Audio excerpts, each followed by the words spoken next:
Hello everyone, welcome to Rubisco Medical Library and this is the lecture number 2 on the topic of carcinogenesis। देखिए इससे पहले वाले lecture में अपन ने physical और केमिकल कार्सिनोजेनेसिस की बात करी थी। आज के लेक्चर में अपन बायोलॉजिकल कार्सिनोजेनेसिस की बात करेंगे। बायोलॉजिकल कार्सिनोजेनेसिस के अंदर जो सबसे इंपॉर्टेंट टॉपिक है वो है वायरल ऑन्कोजेनेसिस का।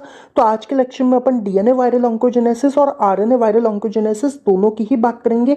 एग्जाम पॉइंट ऑफ व्यू से ये लेक्चर इंपॉर्टेंट है क्योंकि इसके ऊपर शॉर्ट नोट बन सकता है, पैथो के अंदर भी तो माइक्रो के अंदर भी। ठीक है, चलिए अब अपन स्टार्ट करते हैं। सबसे पहले अगर अपन बात करें बायोलॉजिकल कार्सिनोजेनेसिस की तो इसका मतलब क्या है कि जब लिविंग ऑर्गेनिज्म अपन देखें कार्सिनोजेनेसिस करेंगे तो उसे अपन बायोलॉजिकल कार्सिनोजेनेसिस कहेंगे। अब लिविंग ऑर्गेनिजम्स में भी अपने को पता है कि जब माइक्रो ऑर्गेनिजम्स कार्सिनोजेनेसिस करेंगे तो उसे अपन बायोलॉजिकल कार्सिनोजेनेसिस कहेंगे। अब माइक्रो ऑर्गेनिजम्स में भी कौन कौन से माइक्रो ऑर्गेनिजम्स कार्सिनोजेनेसिस कर सकते हैं? तो वायरस कर सकते हैं, बैक्टीरिया कर सकते हैं, पैरासाइट्स कर सकते हैं, लेकिन जो सबसे इंपॉर्टेंट है वो वायरस होते हैं। बहुत से वायरसेस बहुत से ट्यूमर्स कॉज करते। देखिए इधर की तरफ अपन कुछ एग्जांपल्स देखते हैं जो सबसे इंपॉर्टेंट एग्जांपल्स अपने लिए है। उसमें सबसे पहला आता है एचपीवी वायरस यानी कि ह्यूमन पैपिलोमा वायरस। और ये जो ह्यूमन पैपिलोमा वायरस होता है वो सर्वाइकल कैंसर कॉज करता है, बहुत इंपॉर्टेंट है। इसके अलावा अपन कह रहे हैं वल्वर कैंसर कॉज करता है और पिनाइल कैंसर कॉज करता है। ठीक है, सेकंड अपन बात कर रहे हैं ईबीवी वायरस यानी कि एप्स्टीन बार वायरस की। एप्स्टीन बार वायरस जो होता है वो नेजोफेरेंजियल कार्सिनोमा कॉज करता है। इसके अलावा बर्किट्स लिम्फोमा कॉज करता है, तो इसके अलावा हॉजकिंस लिम्फोमा कॉज करता है। थर्ड अपन बात कर रहे हैं एचपीवी एंड एचसीवी वायरस यानी कि हेपेटाइटिस बी वायरस और हेपेटाइटिस सी वायरस की। और ये जो हेपेटाइटिस बी और हेपेटाइटिस सी वायरस जो होते हैं वो हेपेटोसेल्युलर कार्सिनोमा कॉज करते हैं। नेक्स्ट अपन बात कर रहे हैं HTLV1 वायरस यानी कि human T cell lymphotropic virus 1 की। और ये जो HTLV1 होता है वो adult T cell leukaemia cause करता है। ठीक है, लास्ट अपन बात कर रहे हैं HHV8 यानी कि ह्यूमन हर्पीज वायरस 8 की। और ये जो HHV8 होता है वो कपोसी सार्कोमा कॉज करता है। इसके अलावा प्लूरल इफ्यूजन लिम्फोमा कॉज करता है। ठीक है, तो ये तो अपन ने बात करी वायरसेस की। नेक्स्ट अपन अब बात कर रहे हैं बैक्टीरिया की। बैक्टीरिया में जो अपने पास एग्जाम्पल आ रहा है वो है हेलिकोबैक्टर पाइलोरी। और जो हेलिकोबैक्टर पाइलोरी होता है वो गैस्ट्रिक कैंसर कॉज करता है। ठीक है, नेक्स्ट अपन अब बात कर रहे हैं पैरासाइट्स की। पैरासाइट्स में सबसे पहला एग्जांपल है अपने पास सिस्टोसोमियासिस। और सिस्टोसोमियासिस जो होता है वो ब्लैडर कैंसर कॉज करता है। फिर अपन बात कर रहे हैं क्लोनोर्किस साइनेसिस। और ये जो क्लोनोर्किस साइनेसिस होता है वो एक तो लीवर कैंसर कॉज करता है, इसके अलावा बाइल डक्ट कार्सिनोमा कॉज करता है। और बाइल डक्ट कार्सिनोमा को कोलिंजो कार्सिनोमा भी कहा जाता है, ये इंपॉर्टेंट चीज है, आपको पता होनी चाहिए। और इसके अलावा क्लोनोर्किस साइनेसिस पैंक्रियाटिक कैंसर भी कॉज करता है। ठीक है, नेक्स्ट अपन बात कर रहे हैं ओपिस्थोरकिस विवराइन की। और ये जो ओपिस्थोरकिस विवराइन होता है वो भी बाइल डक्ट कार्सिनोमा यानी कि कोलिंजो कार्सिनोमा कॉज करता है। ठीक है, और लास्ट अपन देख रहे हैं फेस्टियोला हिपैटिका। और फेस्टियोला हिपैटिका भी बाइल डक्ट कार्सिनोमा कॉज करता है। ठीक है, तो देखिए पैरासाइट्स में 4 में से 3 जो है वो तो बाइल डक्ट कार्सिनोमा यानी कि कोलिंजो कार्सिनोमा कॉज कर रहे हैं। ठीक है, आपको सारे के सारे एग्जांपल्स याद नहीं रखने हैं, विथ टाइम आपको एग्जांपल्स याद होते जाएंगे। आज के लेक्चर में जो अपने लिए सबसे इंपॉर्टेंट चीज है वो है वायरल ऑन्कोजेनेसिस यानी कि अपन बात करेंगे ऑन्कोजेनिक वायरसेस। ठीक है, देखिए ये जो ऑन्कोजेनिक वायरस होते हैं वो 2 तरीके के हो सकते हैं। एक होते हैं डीएनए ऑन्कोजेनिक वायरस, तो एक होते हैं आरएनए ऑन्कोजेनिक वायरस। जो डीएनए ऑन्कोजेनिक वायरस होंगे उसमें डीएनए जो होगा वो as a genetic material present होगा। तो आरएनए ऑन्कोजेनिक वायरस जो होंगे उनमें आरएनए जो होगा वो as a genetic material present होगा। अब कुछ इंपॉर्टेंट एग्जांपल्स अगर अपन देखें डीएनए ऑन्कोजेनिक वायरस के तो उसमें एक तो आता है एचपीवी यानी कि अपन कह रहे हैं हेपेटाइटिस बी वायरस, इसके अलावा ह्यूमन पैपिलोमा वायरस, इसके अलावा आता है एप्स्टीन बार वायरस। तो वहीं अगर अपन आरएनए ऑन्कोजेनिक वायरस के कुछ इंपॉर्टेंट एग्जांपल्स की बात करें तो उसमें एक तो आता है हेपेटाइटिस सी वायरस, इसके अलावा आता है human T cell lymphotropic virus 1।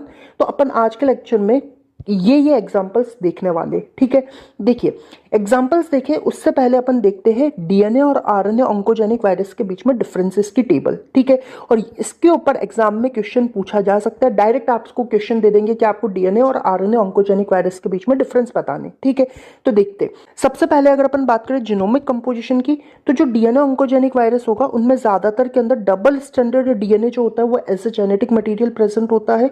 तो आरएनए ऑन्कोजेनिक वायरस के अंदर ज्यादा ज्यादातर के अंदर सिंगल स्ट्रैंडेड आरएनए जो होता है वो as a genetic material present होता है।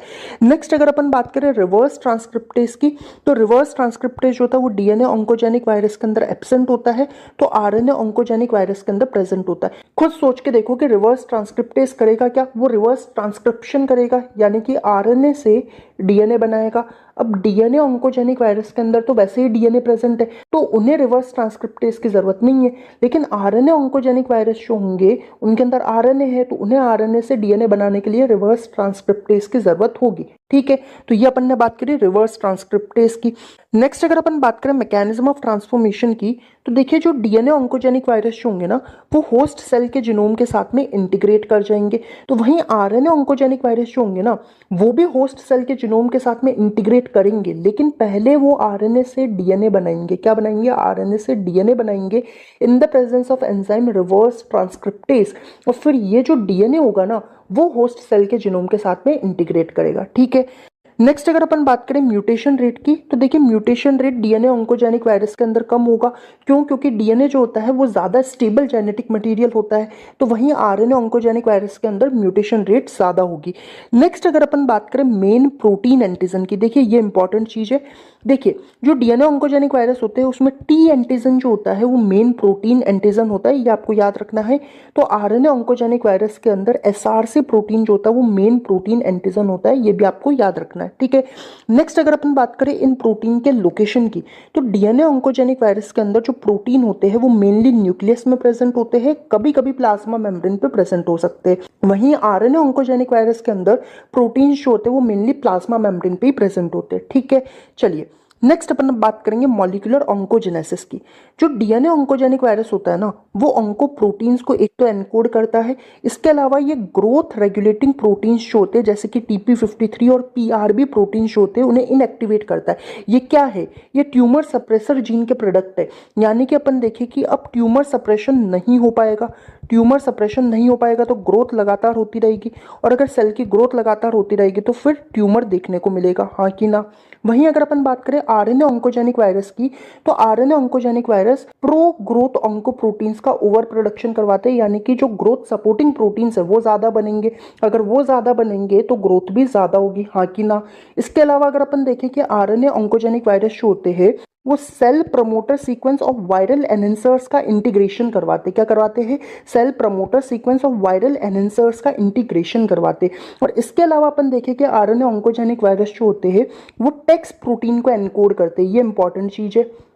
आपको याद रखना है कि आरएनए ऑन्कोजेनिक वायरस जो होते हैं वो टेक्स प्रोटीन को एनकोड करते हैं जो कि सेल्यूलर जीन्स को ट्रांस एक्टिवेट करेंगे। इसका मतलब क्या? जब अपन एग्जांपल्स देखेंगे ना आरएनए वायरल ऑन्कोजेनेसिस में तब आपको समझ आएगा। ठीक है, इसके अलावा देखिए कुछ इंपॉर्टेंट अपन एग्जांपल्स की बात करें और उनसे एसोसिएटेड ट्यूमर्स की बात करें, तो डीएनए ऑन्कोजेनिक वायरस के अंदर आता है एचपीवी वायरस यानी कि ह्यूमन पैपिलोमा वायरस जो कि सर्वाइकल कैंसर कॉज करता है, और इसके अलावा आता है ईबीवी वायरस यानी कि एप्स्टीन बार वायरस जो कि बर्किट लिम्फोमा कॉज करता है।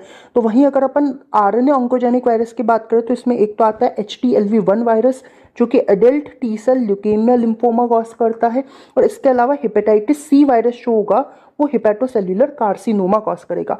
अब अपन एक एक करके बात करेंगे डीएनए वायरल ऑन्कोजेनेसिस और आरएनए वायरल ऑन्कोजेनेसिस की। ठीक है, चलिए अब अपन स्टार्ट करते हैं। पहले अपन बात करते हैं डीएनए वायरल ऑन्कोजेनेसिस की। देखिए ये एक टेबल दे रखी है, इसमें बहुत सारे वायरसेस और उससे एसोसिएटेड ट्यूमर्स लिखे हुए हैं। अपने लिए जो सबसे इंपॉर्टेंट है उसमें एक तो अपन देख रहे हैं ईबीवी यानी कि एप्स्टीन बार वायरस अपने लिए इंपॉर्टेंट है, इसके अलावा ह्यूमन पैपिलोमा वायरस अपने लिए इंपॉर्टेंट है, इसके अलावा हेपेटाइटिस बी वायरस जो है वो इंपॉर्टेंट है। अपन इनसे कैसे है ना वायरल ऑन्कोजेनेसिस होता है वो समझेंगे, लेकिन वो समझने से पहले अपन ये समझते हैं कि डीएनए वायरल ऑन्कोजेनेसिस होता कैसे है, यानी कि mode of DNA viral oncogenesis की अपन बात करते हैं। देखिए इसमें अपन देखेंगे दो तरीके की सेल्स होती है, एक होती है परमिसिव सेल्स, एक होती है परमिसिव सेल्स, तो एक होती है नॉन परमिसिव सेल्स।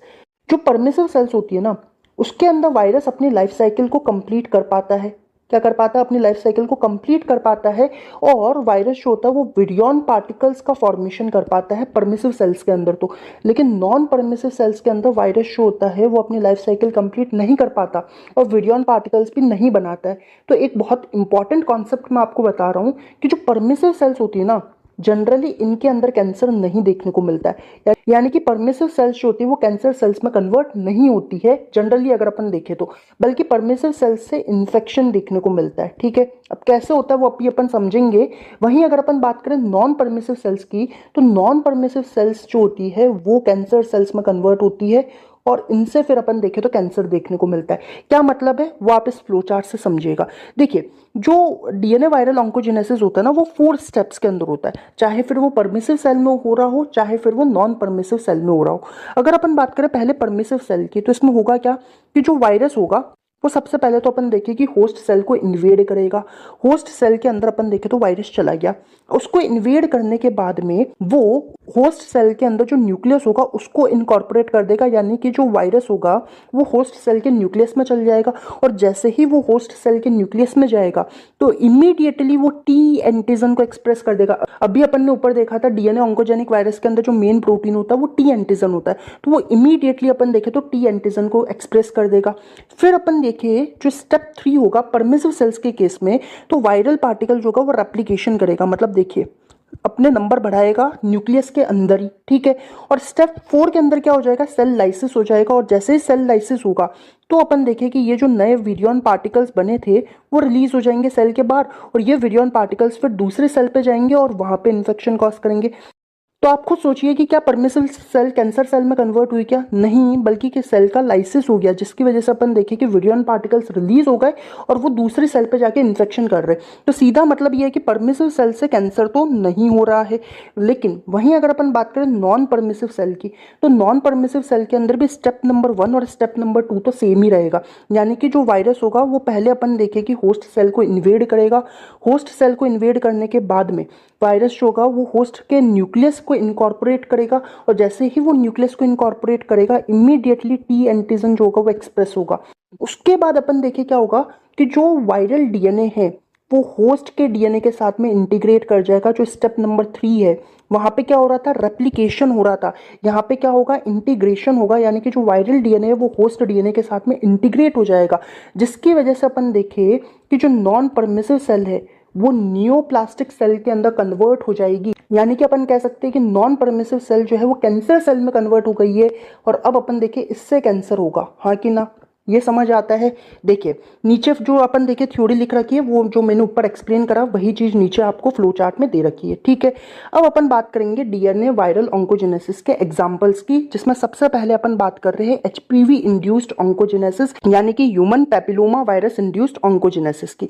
देखिए ये जो एचपीवी होता है ना वो 2 तरीके का हो सकता है। एक तो अपन देखिए एचपीवी E6। अब E6 का मतलब है कि ऐसा एचपीवी वायरस जिसके अंदर E6 प्रोटीन प्रेजेंट हो। ठीक है, और एक होगा एचपीवी E7, यानी कि ऐसा एचपीवी वायरस जिसके अंदर E7 प्रोटीन प्रेजेंट हो। अगर अपन बात करें एचपीवी E6 की, यानी कि अगर E6 प्रोटीन होगा तो वो TP53 जीन को डिग्रेड करेगा, और अपने को पता है TP53 जीन क्या होता है, एक तरीके का ट्यूमर सप्रेसर जीन होता है, हाँ कि ना। तो अगर TP53 जीन डिग्रेड हो जाएगा तो ट्यूमर का सप्रेशन नहीं होगा। ट्यूमर का अगर सप्रेशन नहीं होगा तो ग्रोथ लगातार होती रहेगी, हाँ कि ना।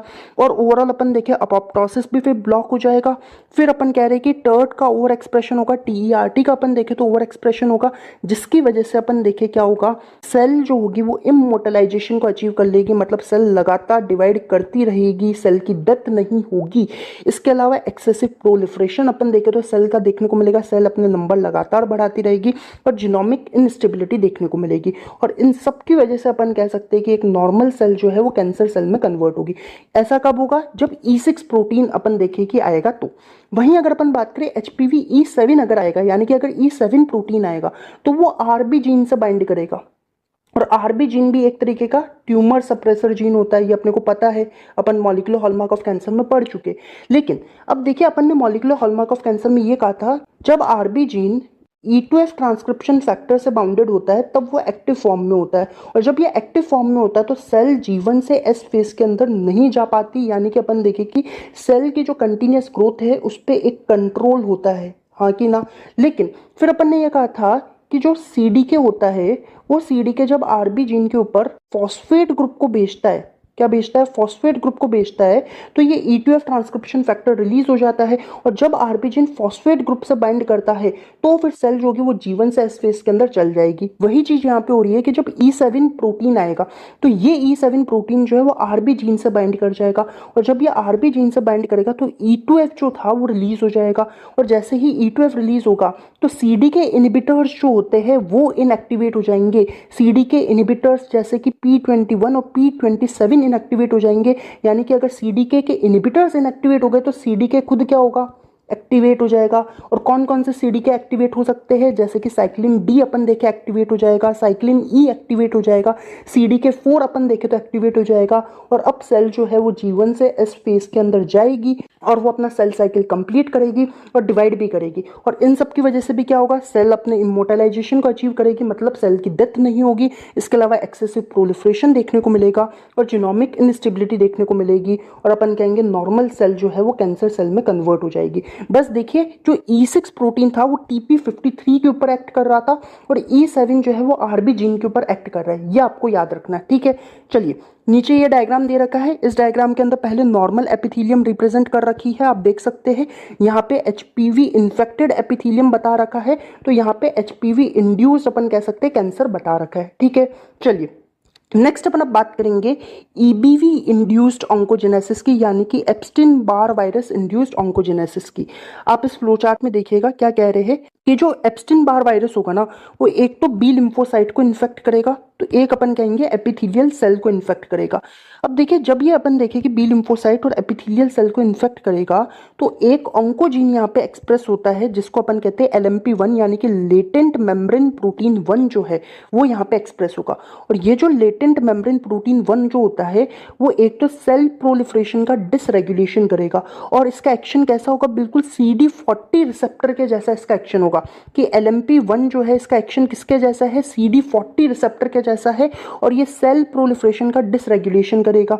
इसके अलावा अपन देखें तो ये ग्रोथ सिग्नलिंग पाथवेज को एक्टिवेट करेगा। अब ये ग्रोथ सिग्नलिंग पाथवेज को एक्टिवेट कर सकता है एक तो न्यूक्लियर फैक्टर कापा बी के थ्रू, एक अपन कह रहे हैं कि जैक स्टेट पाथवे के थ्रू भी ये ग्रोथ सिग्नलिंग पाथवे को एक्टिवेट कर सकता है, ठीक है। इसके अलावा अपन देखें कि जो LMP1 है वो BCL2 को भी एक्टिवेट करेगा, और जब BCL2 को एक्टिवेट करेगा तो अपोप्टोसिस फिर नहीं होगा। अगर अपोप्टोसिस नहीं होगा मतलब सेल डेथ नहीं होगी, सेल वापस से वही चीज इमोर्टलाइजेशन को अचीव कर लेगी।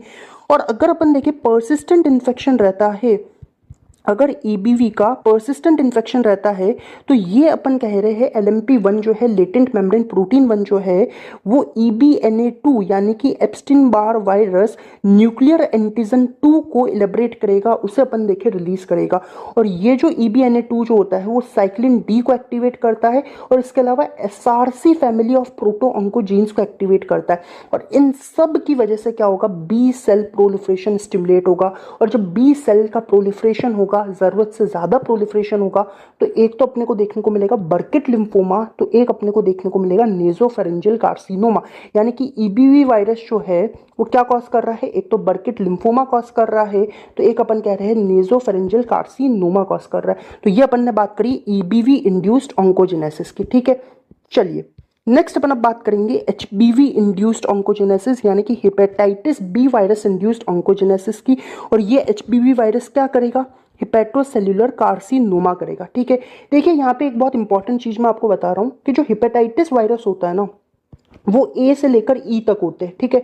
और ये सारे के सारे जो होते हैं उनमें जेनेटिक मटेरियल RNA प्रेजेंट होता है एक्सेप्ट हेपेटाइटिस वायरस B।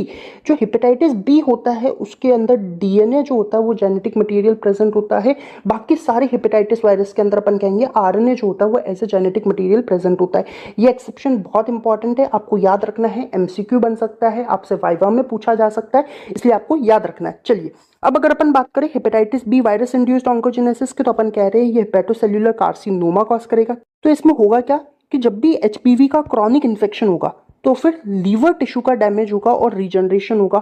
मतलब सीधा है कि भाई लीवर टिश्यू बार बार डैमेज होता रहेगा और बॉडी उसको बार बार रीजनरेट करती रहेगी। और जब बार बार अपन देखें कि हीलिंग का प्रोसेस चलता है, रीजनरेशन का प्रोसेस चलता है, तो फिर अपने को स्कार देखने को मिलता है ना। और जब अपने को स्कार देखने को मिलेगा, लिवर टिश्यू का आर्किटेक्चर पूरी तरीके से डैमेज हो जाएगा, तो उस कंडीशन को अपन कहेंगे सिरोसिस। आप ये समझिएगा कि लीवर का डैमेज भी हो रहा है और रीजनरेशन भी हो रहा है, और ये लगातार चलता जा रहा है, और जब लगातार चलता जा रहा है तब अपन देखें तो सिरोसिस की कंडीशन देखने को मिल रही है। समझ आई बात? तो उससे होगा क्या? इससे ये होगा कि जो वायरल जीनोम जो है वो एक प्रोटीन को एनकोड करेगा जिसे अपन कहेंगे HBX प्रोटीन। क्या कहेंगे? HBX protein. और ये जो HBX प्रोटीन जो है वो होस्ट के ट्यूमर सप्रेसर जीन के साथ में इंटरफेयर करेगा, और जैसे ही ट्यूमर सप्रेसर जीन के साथ में इंटरफेयर करेगा, अपने को पता है कि ट्यूमर सप्रेसर जीन जो होंगे उनका इनएक्टिवेशन हो जाएगा, और अगर उनका इनएक्टिवेशन हो जाएगा तो ट्यूमर का सप्रेशन नहीं हो पाएगा और सेल ग्रोथ लगातार होती रहेगी, यानी कि सेल प्रोलिफरेशन होता रहेगा और हिपैटोसेल्युलर कार्सिनोमा अपने को देखने को मिलेगा। ठीक है, तो ये अपन ने बात करी ओवरऑल डीएनए वायरल ऑन्कोजेनेसिस की। नेक्स्ट अपन अब बात करेंगे आरएनए वायरल ऑन्कोजेनेसिस की। देखिए इस टेबल के अंदर वापस से वही कुछ इंपॉर्टेंट एग्जांपल्स दे रखे हैं, अपने को कौन कौन से याद रखने हैं। एक तो अपने को याद रखना है HTLV1, एक अपने को याद रखना है HTLV2, और इसके अलावा अपने को याद रखना है हेपेटाइटिस सी वायरस। जो HTLV1 होता है वो adult T cell leukaemia lymphoma cause करता है, तो वहीं जो HTLV2 जो होता है वो टी सेल वेरिएंट ऑफ हेरी सेल ल्यूकेमिया कॉज करता है। क्या करता है? हेरी सेल ल्यूकेमिया कॉज करता है। ठीक है, और वहीं अगर अपन बात करें HCV वायरस जो है वो हिपैटोसेल्युलर कार्सिनोमा कॉज करता है। एग्जाम्पल देखने से पहले अगर अपन ये देखें कि आरएनए वायरल ऑन्कोजेनेसिस होगा कैसे, यानी कि अगर अपन mode of RNA viral oncogenesis की बात करें तो आप इस फ्लो चार्ट के अंदर देखिएगा।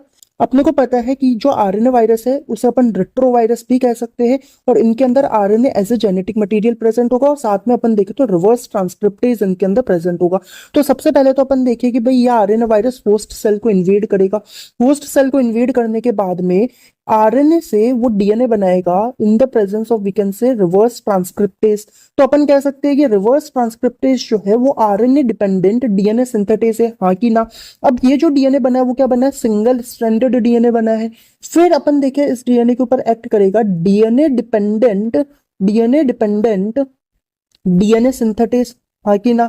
डीएनए डिपेंडेंट डीएनए सिंथेटेज इसके ऊपर एक्ट करेगा, और एक और अपन देखिए डीएनए का स्ट्रैंड बनेगा, यानी कि अब जो डीएनए बना है वो डबल स्टैंडर्ड डीएनए बना है, और ये जो डबल स्टैंडर्ड डीएनए बना है इसे अपन कहेंगे प्रोवायरस। और ये जो प्रोवायरस होता है वही अपन देखे होस्ट के जीनोम के साथ में, होस्ट सेल के डीएनए के साथ में इंटीग्रेट करेगा, और इंटीग्रेशन के बाद में अपन देखे तो रेप्लिकेशन होगा, और जिन सेल्स के अंदर रेप्लिकेशन होगा उन्हें अपन क्या कहेंगे? परमिसिव सेल्स कहेंगे, हाँ कि ना।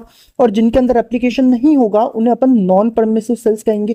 तो जो परमिसिव सेल्स होगी उनके अंदर अपन देखिए इंटीग्रेशन होगा, और इंटीग्रेशन होने के बाद में ये जो प्रोवायरल जीन्स जो बनते हैं इनका वापस से ट्रांसक्रिप्शन हो जाएगा और वो mRNA बना देंगे। क्यों? क्योंकि वायरस तो अपन कह रहे हैं रेट्रोवायरस है, आरएनए वायरस है, तो भाई डीएनए उसने बना लिया, इंटीग्रेट कर लिया, इंटीग्रेट करने के बाद में वापस से उसे आरएनए बनाना पड़ेगा, उसे अपनी ओरिजिनल फॉर्म के अंदर जाना पड़ेगा, तो ये mRNA बना देगा। और ये mRNA जो है वो फिर विरियन पार्टिकल्स का, जो वायरस पार्टिकल्स है उसके 3 कंपोनेंट्स का फॉर्मेशन करेगा। कौन कौन से कंपोनेंट्स होंगे? इधर की तरफ देखिएगा। एक तो वो फॉर्मेशन करेगा कोर प्रोटीन का, और कोर प्रोटीन का फॉर्मेशन वो करेगा गैग जीन से। किससे? गैग जीन से।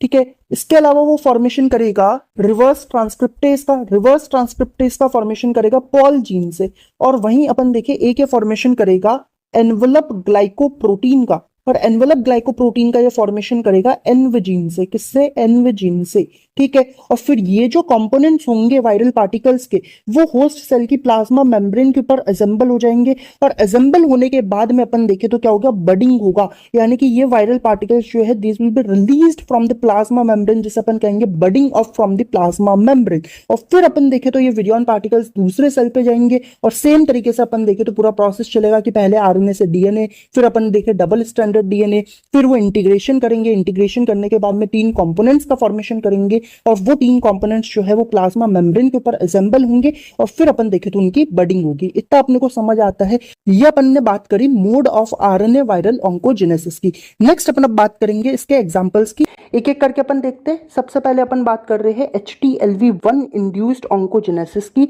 और ये जो HTLV1 इंड्यूस्ड ऑन्कोजेनेसिस है उसमें जो की ऑन्कोजेनिक ड्राइवर होगा वो वायरल टेक्स प्रोटीन होगा। ये जब जब अपन डिफरेंसेस देख रहे थे तब अपन ने बोला था एग्जाम्पल में अपन समझेंगे। तो देखिए कि ये जो की ऑन्कोजेनिक ड्राइवर होगा HTLV1 इंड्यूस्ड ऑन्कोजेनेसिस में, वो वायरल टेक्स प्रोटीन होगा और ये दो चीजें करता है। कौन कौन सी? पहला तो अपन देखिए कि जो टेक्स प्रोटीन होता है वो इंटरल्यूकिन 2 और इंटरल्यूकिन 2 का जो रिसेप्टर होता है उसके जीन के ट्रांसक्रिप्शन को अप रेगुलेट करता है। मतलब क्या है कि इंटरल्यूकिन 2 ज़्यादा बनेगा, इंटरल्यूकिन 2 के जो रिसेप्टर्स होंगे वो भी ज़्यादा बनेंगे और इससे होगा क्या? इससे एक ऑटोक्राइन सिग्नलिंग लूप जो होगा वो एस्टेब्लिश होगा। याद करो जब अपन ने साइटोकाइंस पढ़ा था इम्यूनोपैथोलॉजी के चैप्टर में, तो अपन ने कहा था कि साइटोकाइंस जो होते हैं तो वो तीन तरीके से एक्ट कर सकते हैं। एक तो ऑटोक्राइन एक्शन उनका हो सकता है, एक पैराक्राइन एक्शन हो सकता है, तो एक एंडोक्राइन एक्शन हो सकता है। ऑटोक्राइन एक्शन का मतलब है कि जिस सेल ने साइटोकाइन को बनाया वो साइटोकाइन उसी सेल के ऊपर एक्ट करेगा। पैराक्राइन एक्शन का मतलब अपन ने कहा था कि जिस सेल ने साइटोकाइन बनाया वो साइटोकाइन उस सेल के जो विसिनिटी के अंदर सेल होगी उसके ऊपर एक्ट करेगा। और एंडोक्राइन इन एक्शन का मतलब अपन ने कहा था कि जिस सेल ने साइटोकाइन को बनाया वो साइटोकाइन एक डिस्टेंटली लोकेटेड सेल पे जाएगा और वहां पे जाके एक्ट करेगा। तो अपन यहाँ पे क्या कह रहे हैं? ऑटोक्राइन सिग्नलिंग लूप जो है वो एस्टैब्लिश होगा। मतलब जो सेल साइटोकाइन को बनाएगी यानी कि इंटरल्यूकिन 2 को बनाएगी वो इंटरल्यूकिन 2 उसी सेल के ऊपर एक्ट करेगा। इतना अपने को समझ आ रहा है। अब सवाल उठता है कि भाई इंटरल्यूकिन 2 को कौन बनाएगा? इंटरल्यूकिन 2 को बनाएगी टी सेल्स। यानी कि अपन देखिए कि टी सेल्स जो है वो इंटरल्यूकिन 2 को बनाएगी और खुद के ऊपर अपन देखें तो इंटरल्यूकिन 2 के जो रिसेप्टर्स होंगे उन्हें एक्सप्रेस कर लेगी। तो ये इंटरल्यूकिन 2 इन्हीं टी सेल्स के ऊपर एक्ट करेगा। और जब ऐसा होगा तो टी सेल्स जो है वो खुद के प्रोलिफरेशन को स्टिमुलेट करते रहेंगे, लगातार डिवाइड करते रहेंगे। ठीक है, जिसे अपन कह रहे हैं ऑटोक्राइन सिग्नलिंग लूप। ठीक है, इसके अलावा अपन देखिए कि जो टेक्स प्रोटीन होते हैं ना वो सेल साइकिल रेगुलेटर्स के साथ भी इंटरेक्ट करते हैं, जैसे कि साइक्लिन डी वगैरह के साथ में, और इनके इनहिबिटर्स को इनएक्टिवेट कर देते हैं। और जब ऐसा होगा तो अपने को पता है अनकंट्रोल्ड रेप्लिकेशन अपने को देखने को मिलेगा और इसकी वजह से ल्यूकेमिया और लिम्फोमा की कंडीशन देखने को मिलेगी। तो ये अपन ने बात करी HTLV1 इंड्यूस्ड ऑन्कोजेनेसिस की। नेक्स्ट अपन अब बात करेंगे HCV इंड्यूस्ड ऑन्कोजेनेसिस यानी कि hepatitis C virus induced oncogenesis की। और ये भी अपने को पता है हिपैटोसेल्युलर कार्सिनोमा कॉज करते हैं।